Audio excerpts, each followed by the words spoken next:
thing for me is when I publicly called out Binance in 2018 because they were effectively trying to extort us. You know, we've got screenshots, we've got a lot of things where they're asking, "Well, how much do you got? What percentage?" We're like, "We really have nothing. It's an open source community. There's no centralized funds, there's no company, there's no pool that we're going to pay you 6, 9, 20% of every coin out there." And that's how most of these projects are getting on a lot of these exchanges. Binance has run this way for a long time. So I think it's important to frame to everybody watching why this is the case, how this industry has evolved to where it is today. Thank you, Jared.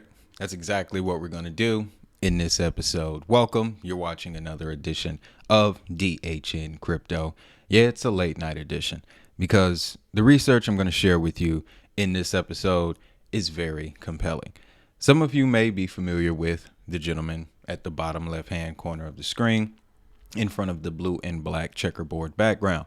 That is none other than Jared Tate, founder of the longest running blockchain in the space, Digibyte. Now, before you jump off the subscribe button, this isn't a Digibyte episode. However, they are a very important character. Our focus is Binance because it's time to ask the question: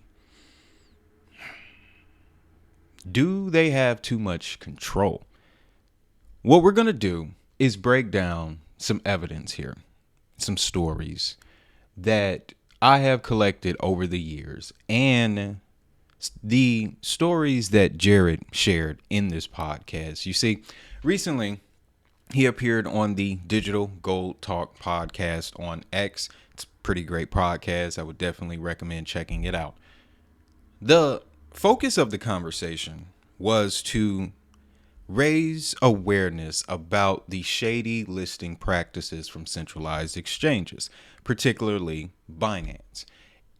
A lot of you may not have been or may not be following the Digibyte community, but for years, they have attempted to get listed on some of these centralized exchanges.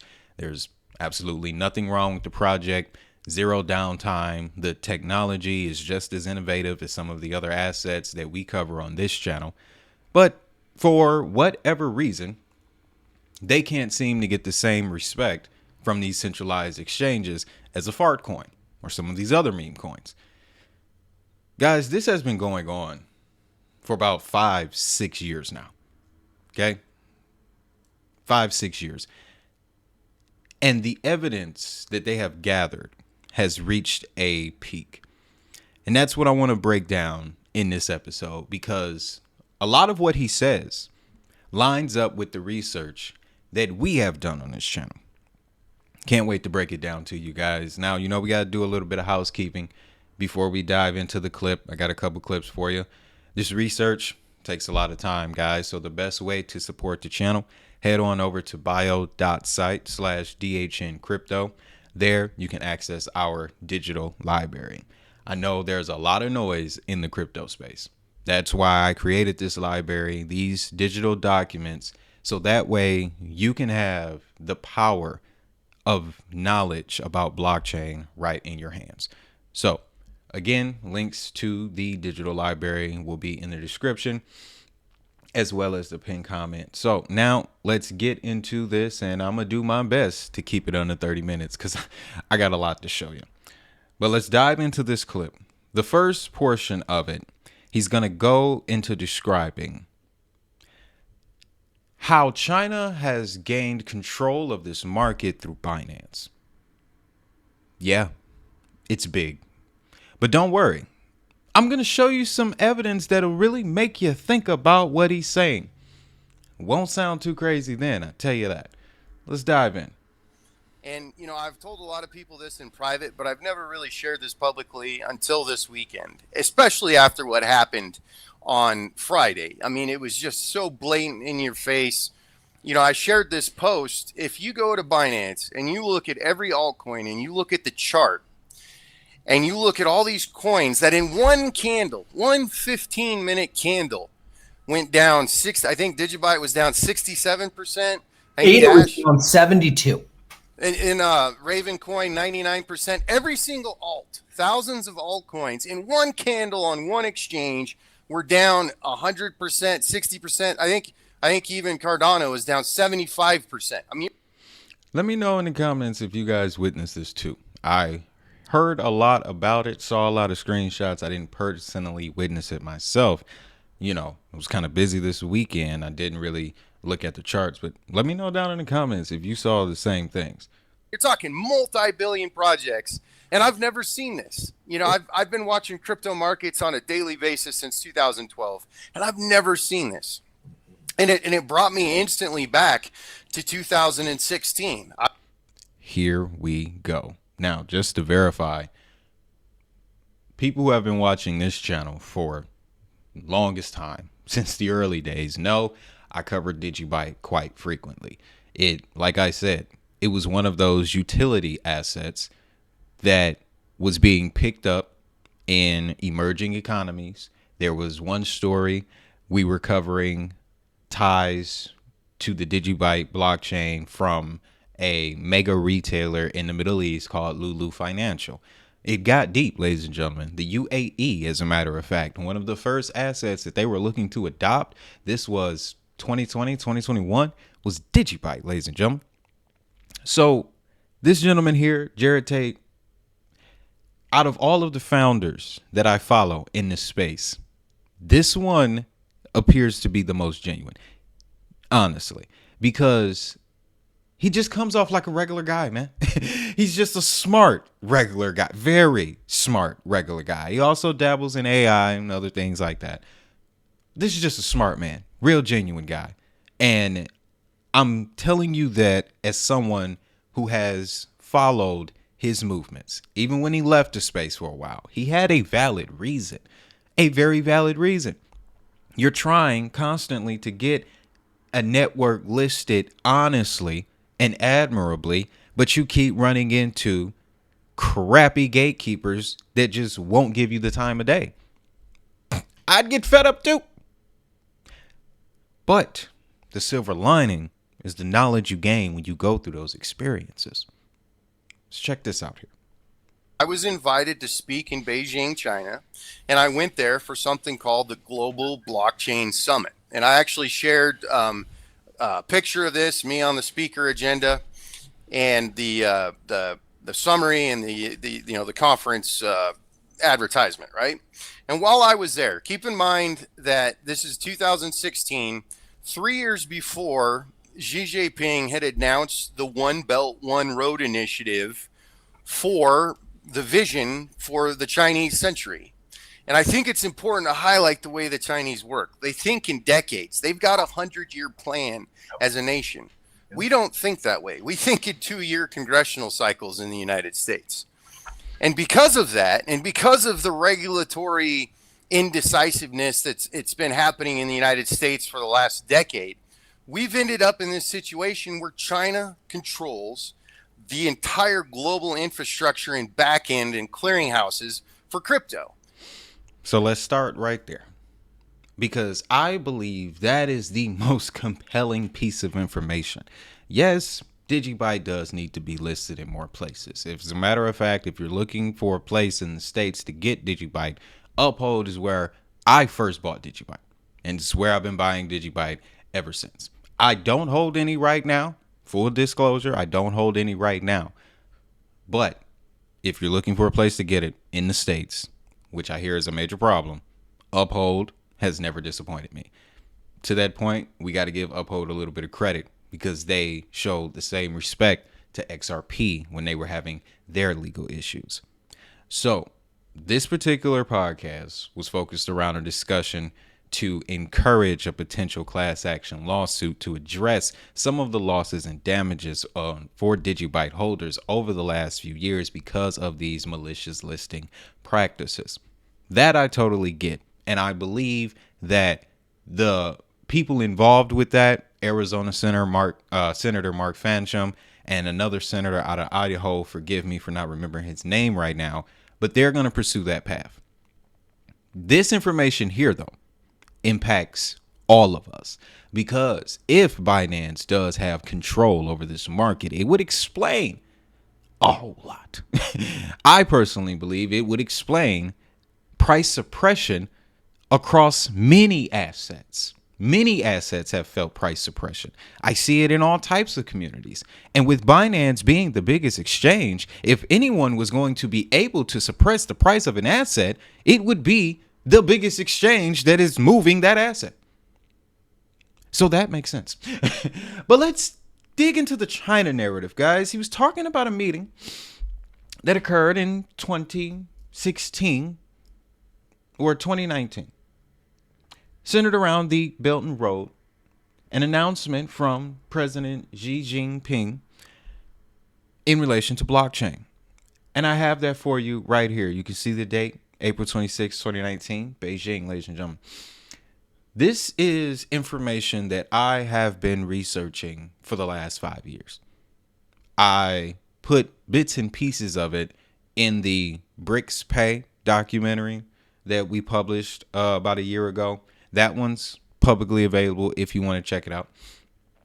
But in the research that I did around BRICS, it led me down China's financial technology history. It goes all the way back, ladies and gentlemen.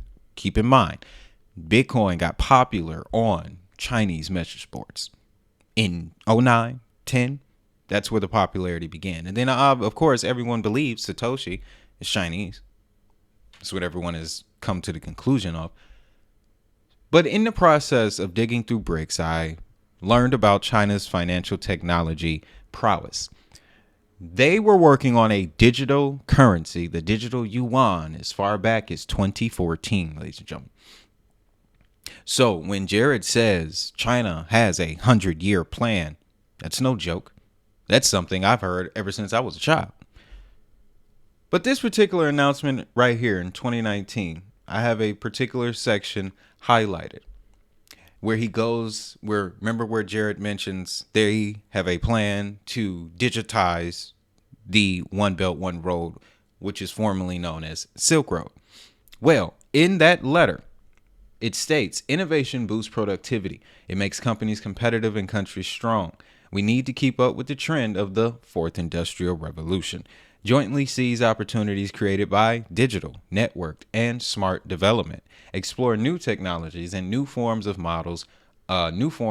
models of business. Foster new growth drivers and explore new development pathways and build the digital Silk Road and the Silk Road of innovation. The reason I am so excited about this, guys, the reason why I'm so invested, why I'm so drawn in, is because Jared is the first person outside of my own brain to give me confirmation on this story. VeChain, co-founder of the Belt and Road Initiative Blockchain Alliance. The name has changed, but the alliance still exists. What I hadn't found since then, and take note of the date, December 23rd, 2019, Shanghai, China, Tsinghua University, the same university that China's current president graduated from, by the way. Jared was the first person to confirm this particular piece of research. As he stated, he was in the room. What happened in that room? Well, I believe it was centered around this, because as you can see, this was the third Belt and Road Initiative Forum by 2019. He was attending meetings in 2016. Okay? But you can see at the forum, VeChain with DNVGL, the Belt and Road Initiative Research Institute of Tsinghua, Industry Internet Research Institute, and Information Technology of the People's Republic of China, TUS Data Asset, and China Silk Road Group Limited established the Belt and Road Initiative Blockchain Alliance to spur the development of the BRI by leveraging blockchain technology. Not enough for you? Let's go a bit deeper. The BRI is a global development strategy adopted by the Chinese government involving 136 countries and more than 30 international organizations across Asia, Europe, the Middle East, and more. This is 2019. And then the Chinese government, by the end of August of 2019, the Chinese government had signed 195 Belt and Road cooperation agreements. Now, we are in the industry of NDAs, all right? And if Ripple has a file cabinet full of them. Who else got treasure troves of NDAs that we ain't even heard about? I haven't heard anything debunking this Belt and Road blockchain initiative. What you do see is a lot of US based media companies do try to knock it from time to time. But I have never once seen someone blatantly come out and say all of that is BS and is not happening. Because ever since then, let me show you what has come out of China in relation to blockchain, global blockchain payment networks. We're going to start in 2020 with the blockchain-based services network. Blockchain-based services network is governed by the BSN Development Association, which is led by the State Information Center, a government think tank under the National Development and Reform Commission. Other key associated entities include the state-owned China Mobile Telecommunications firm and payment firm China UnionPay, both of which are listed as launching organizations on the BSN homepage. Here's the big boy, though. Red Date Technologies, a Chinese startup headquartered in Hong Kong, is the BSN's technical architect. 3 companies reportedly drafted the plan to build the BSN as early as September 2018 before reaching out to the SIC for collaboration and to double down on China's focus on blockchain technology. Blockchain technologies have been an area of official focus in China's technology strategy. President Xi Jinping in October of 2019 declared at a Politburo study session that blockchain technology would be regarded as an important breakthrough for indigenous innovation in core technologies. There is video footage of that meeting. You can look it up. Earlier in January of 2019, Cyberspace Administration of China released the Blockchain Information Management Regulations, which lay out basic content and registration rules for entities offering blockchain functionality as a service. That's the blockchain-based services network. Let's hop over to their website so you can see it and you will be familiar. When we studied the blockchain-based services network, we found various connections to multiple public networks: Ethereum, Solana, Polkadot, Algorand, Polygon. Yeah, on the surface, they tried to make it seem like that wasn't the aim here. But studying these payment networks, and we have one more, ladies and gentlemen. Let's hop over to that press release. But studying these payment networks began to change the way I thought about digital assets, especially utility. Guys, what we're dealing with here at its core is new age software, internet-based financial software. All right. The game that it's in, though, oh boy, that's the interesting part. But let me break down the other major Chinese supported global payment system that has been built since they made the announcement to do so. Universal Digital Payments Network. This was in 2023 at the top of the year, announced at Davos, which is the World Economic Forum's yearly conference. We get the usual description. The Universal Digital Payments Network is a DLT underpinned messaging backbone focused on providing interoperability between the fastest growing number of regulated stablecoins and CBDC, and seamlessly connectivity between any business IT system and regulated digital currencies. We got a quote here from Marika Lule, CEO of GFT, which is a German consulting firm. They focus on technology. But the purpose of the UDPN is to investigate a potential alternative to existing payment systems by enabling interoperability between fiat-backed tokens of stablecoins and regulated protocols. The decentralized approach and geographic breadth of participating firms, combined with the advanced technological solution deployed for these trials, sets this network apart. Ladies and gentlemen, the UDPN is no game. That is why I had a whole fit when it first came out. And much like blockchain-based services network, UDPN is also connected to various public chains, most notably Hedera. No joke, ladies and gentlemen. But look at one of the proof of concepts, one of the use cases for UDPN. They go straight for the jugular, implementing a Swift-like messaging network.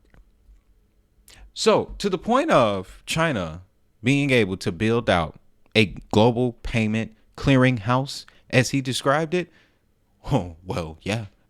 We've watched it build. We've watched it be built, ladies and gentlemen. Now, here's the company, Red Date Technologies, that I really want you to take a couple hours and dig into.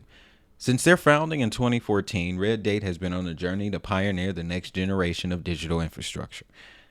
This company operates quietly, okay? Their X account is barely noticeable. That should show you how dangerous they really are, okay? Red Date Technologies has been all over the space. And, interesting narrative about China here is the fact that they claim to be so anti-crypto, yet to this day, they're one of the largest government holders of Bitcoin. Just found that to be odd, guys. But we got one more clip here that's going to get us into the Binance side of this discussion. Because, we're not done yet. We got to get on him. Well, let's dive into this.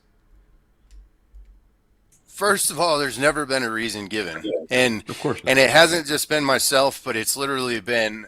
Yes, here he's going to go into the experience trying to get Digibyte listed and essentially what he had to go through. Now, we'll only play a little bit of this, but I want to share it with you just so you have the context that things ain't always what they appear to be, ladies and gentlemen. and if you've ever had that suspicion, you ain't alone.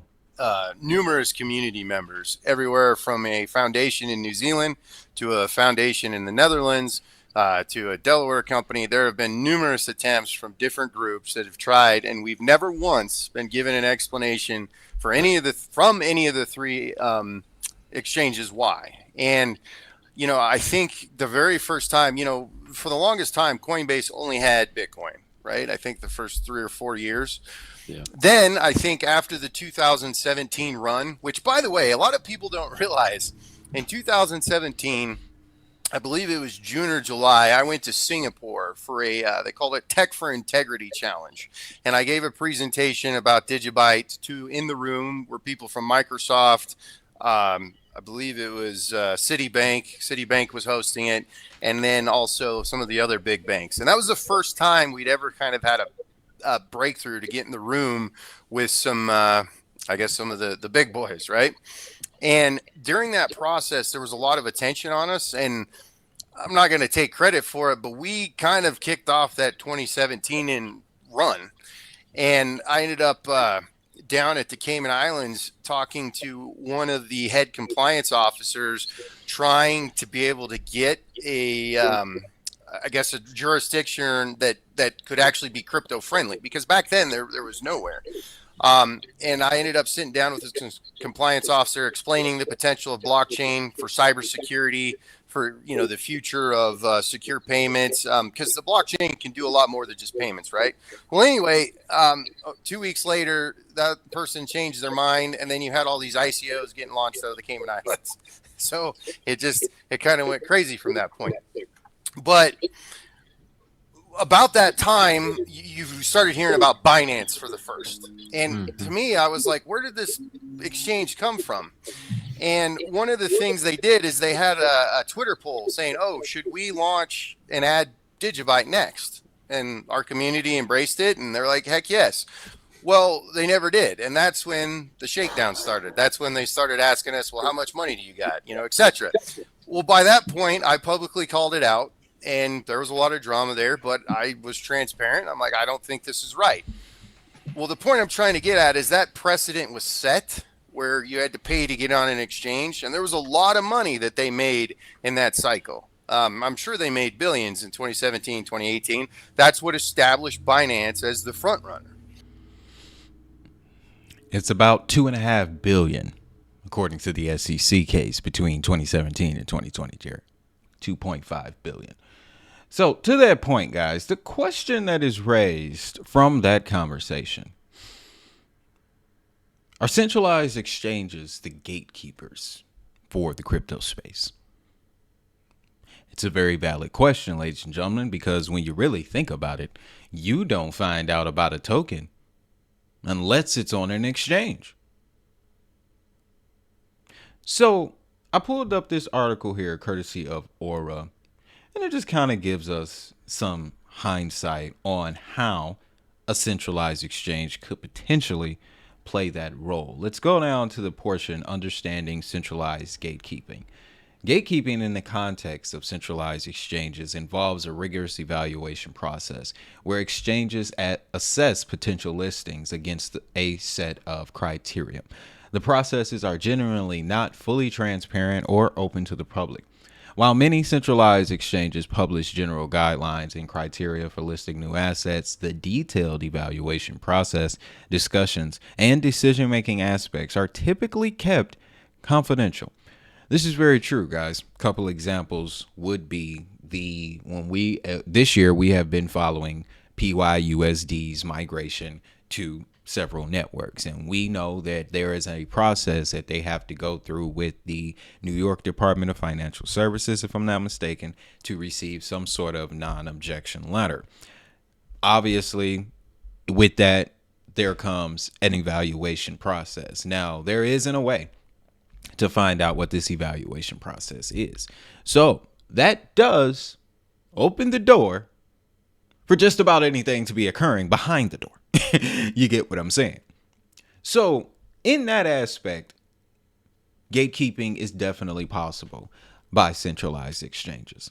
It's a thing where the discussion between centralized exchanges versus decentralized exchanges. The centralized exchange is like the big box retailer. Okay. It's 4 of them right in your neighborhood. So they always carry the best stuff, your everyday items. So it's easy to get to. That's the convenience store. These decentralized exchanges are your much smaller, much more unique boutiques, shops, mom and pop stores, soul food restaurants, you feel me? Fish, chicken joints.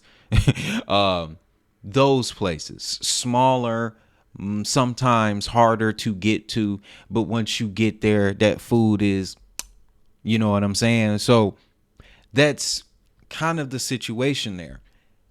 In your everyday routine, it is easier to go to the centralized convenience store. People only really spend a lot of time in the niche stores, the decentralized stores, either when they got all their money already or when they're looking for ways to find. That's the best way that I can put it. So, centralized exchanges, can they gatekeep? Absolutely. And now what we have is evidence of one of the biggest ones potentially getting caught up for what they've been doing, or better yet, how they've been doing it. And again, not to completely defend the exchanges, but this is a business. And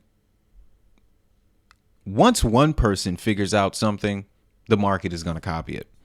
And that's exactly what he described. Because I remember when Coinbase had 25 assets.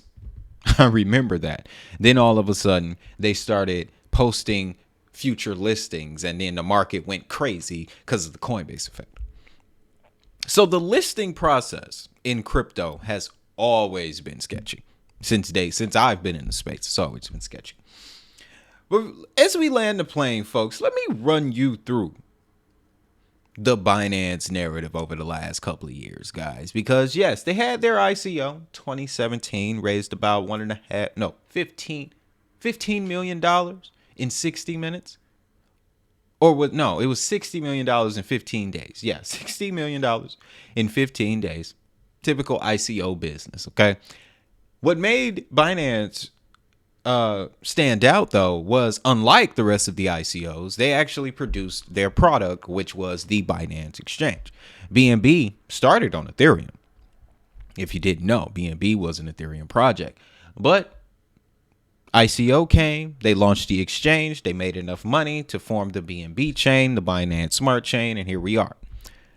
But ever since then, ladies and gentlemen, Binance has always been under scrutiny from U.S. regulators for a number of reasons. This is one of the first attacks at Binance centered around the ICO. And then they began to go after the Binance US arm, the Binance USD arm, and pretty much everything attached to Binance, which we're going to dig into in just a second. But I have to share this tweet here because clearly this man is watching. This dude is watching because he posted this morning. And guess what he's talking about? Unpopular opinion post on listing fees. Activate. Number one, if you're a project complaining about listing airdrops or fees to users, don't pay it. The gall of this man. If your project is strong, exchanges will race to list your coin. If you have to beg an exchange to list, then you need to ask yourself why and who is providing value to whom. This dude is spicy. This dude he woke up and chose violence this morning. In fact, why not set all your fees to zero, including trading fees? In a decentralized world, businesses are free to have their own business models. No one is forcing you to adopt a certain model. Focus on treating your users well. Don't focus on your competitors. If you're a bag holder of a coin, he going after everybody. Complain to the project, not the exchange, or use a DEX. PancakeSwap doesn't have listing fees and has very good volumes. Further on this topic, exchanges adopt different listing models. Listing everything on every blockchain. Most tokens are scams. Of the real hard-working projects, most fail. Only a few projects will succeed. Selectively list and make listing fee a revenue source. It's a fine business model if you can attract enough projects to list. Many small exchanges use this model as they don't have enough trading fee revenue.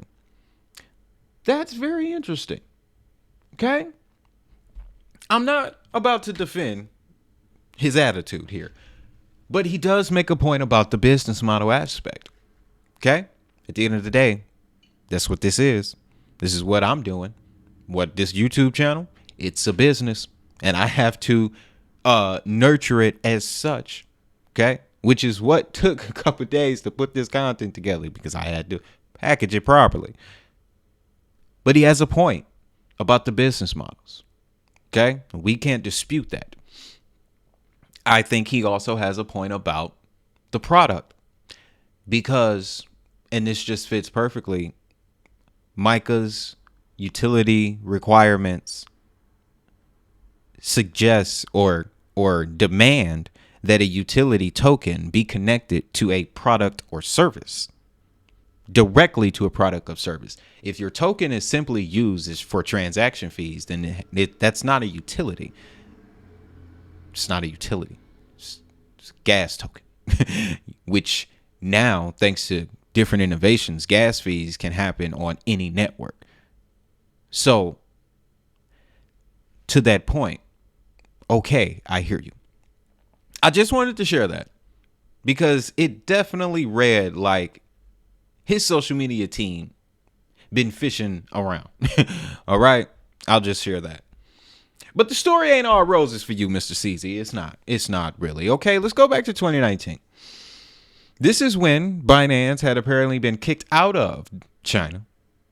According to a story in the China Post, if I'm not mistaken, or the China Wire from 2022, he was running from China. That article is behind a paywall, $45. Dude, I'm not paying $45 for 600 words. But that I found that to be compelling because I remember that narrative as well.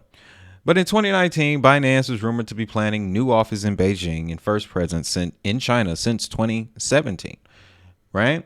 This is when China was banning crypto trading. They were banning crypto mining, but as we just saw, they still was mining and trading. You know, always found that to be odd. Then we have this story here, August 2023, courtesy of CCN. Binance trades $90 billion in China where crypto is illegal.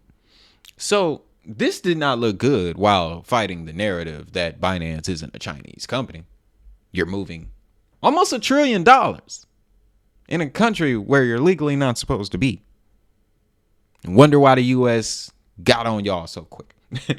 To that point, guys, let's talk about that. 2023, the summer of 2023, SEC files 13 charges against Binance entities and founder Jinping Zhao. They don't have the full list listed here, but I can give you a few. Unregistered exchange, broker, and clearing agency. Unregistered office and sale of crypto assets. Failure to restrict U.S. investors from accessing Binance.com. Misleading investors. I can tell you a personal story about this, ladies and gentlemen. Audius. It was the end of 2020. Okay. This was 2020, during the time period that the SEC was getting on them for. I was on a platform called Audius, making a transition from being a rap star to a future content creator. So I posted my entire rap library on Audius. Somehow, some way, Audius rewarded me for that, and I got an airdrop in audio tokens. Only place I could go to redeem those tokens or exchange them for any value was Binance.com. And you can guarantee I moved all $3,000-$4,000 of them audio tokens on Binance. I sure did. So again, something else that you just find weird. Now, this was 2023, the summer of 2023, right? Fast forward to 2025 and case getting dismissed and there's a pardon potentially in the works. I'm like, what? Why did it turn around so fast, guys? Well, see, I find it very interesting that also in those 2 years, we've had Circle go public. We've had Tether deploy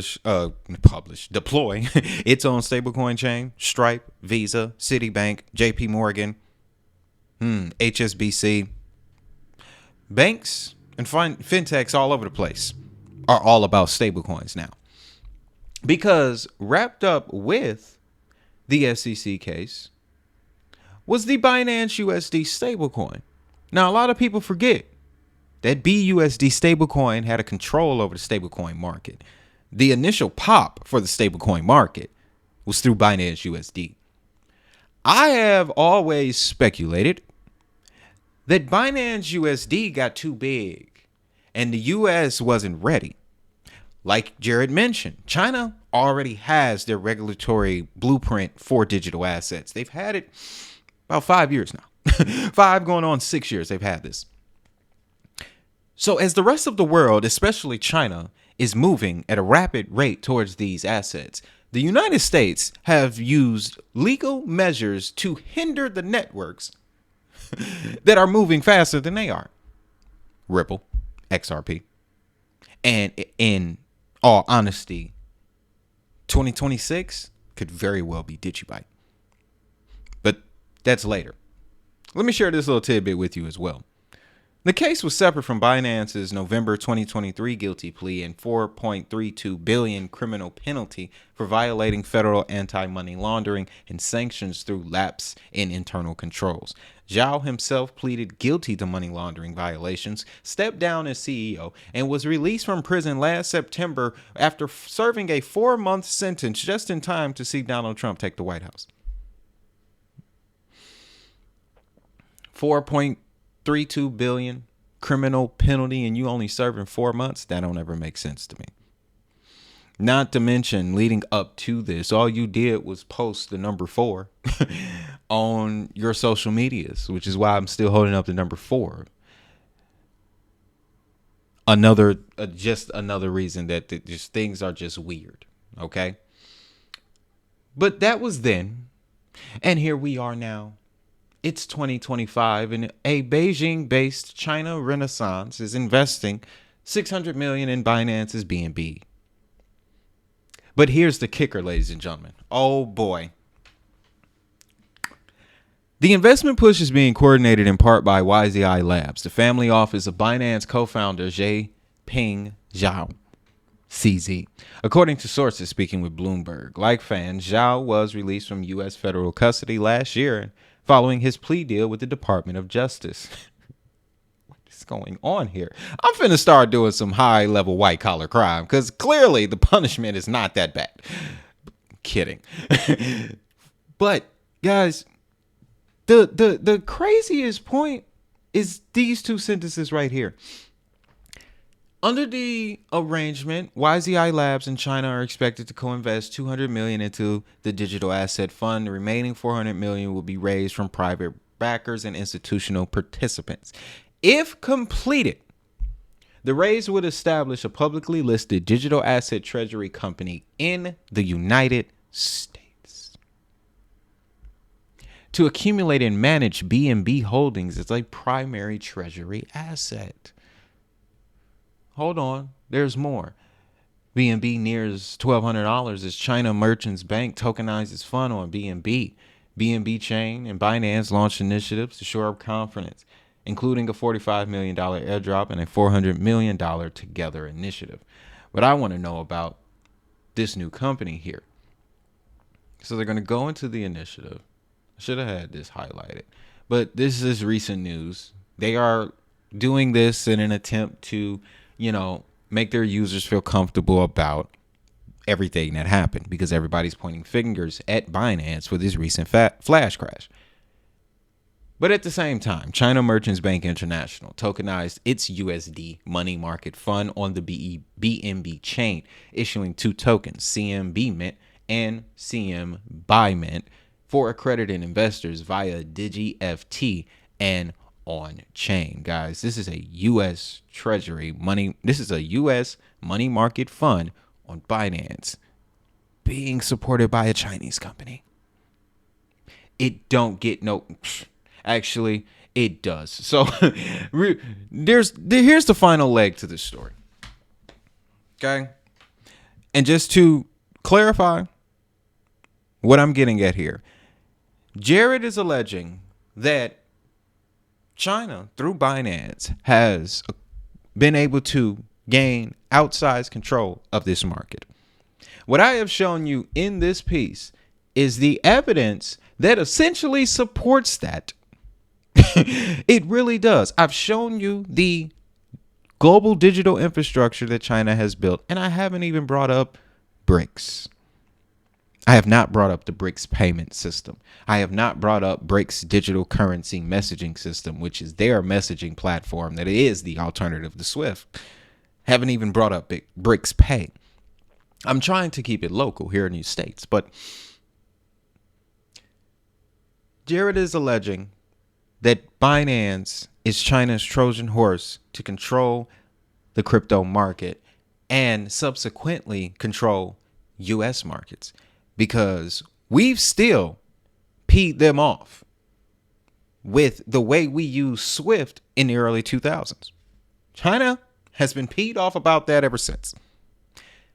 And what Jared is alluding to is that they have found a way to dupe us all. Essentially, to dupe us all. But let's talk about Trump's involvement here.